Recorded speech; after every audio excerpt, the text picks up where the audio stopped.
allow food to be medicine, amazing things can happen in our bodies. Not only can we prevent disease, lifestyle-related diseases, and just general aches and pains that people walk around with on a day-to-day basis, not realizing that it's connected to our food, but we can also heal our deep emotional connections to ourselves. What's up, everybody? Alexis here, and I'm very, very excited for Redefining Soul Food. This is an offering that I've been really preparing for years and years and years, asking myself the question and my clients, are you ready to change your relationship with food? Oftentimes, the way that we eat has been dictated by traumas in the past. Not only that, but it's also one of the key things that determine our health outcomes throughout our life. The problem is, sometimes when you look up healthy recipes, you aren't getting the flavors, the spices, and the things that you want, the things that make you feel at home in your body and with your food. So Redefining Soul Food is my mission to help people really embrace loving the food that they're eating, but focusing on quality. Quality, quality, quality. I can't stress it enough. Not only is food medicine, but it's also the key to longevity for ourselves and our planet.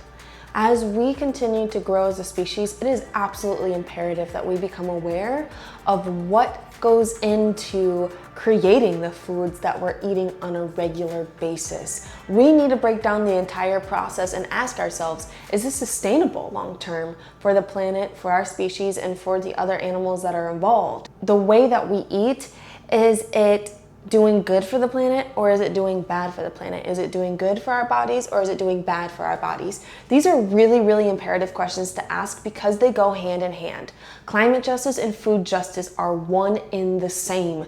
And if we continue to sleep on the opportunity of educating ourselves of how to eat and how to come back to our ancestral foods, it does not look good for our future or the future for unborn generations. So I have made it my life's purpose to share my information about how to create the recipes that I learned from my grandmother and utilize whole foods that are not going to be harmful for my body.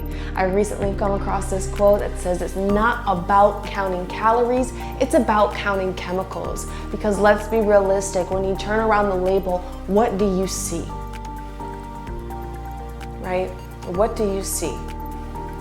You see more additives, preservatives, and chemicals than the ingredient of what you're buying. And that's a crime. Don't sleep on this opportunity. Redefining Soul Food is going to be an 8-week program launching in October. And you'll be able to meet with me once a week. We're gonna break down all the different facets of eating with whole foods, the real foods from which they came from, as they are, how to make recipes that'll make you happy and your family happy, as well as your body, not just for the short term, but for the long term. So again, I ask this question, are you ready to change your relationship with food? There's a link in my bio to sign up for Redefining Soul Food, and I hope to see you soon. Are you ready?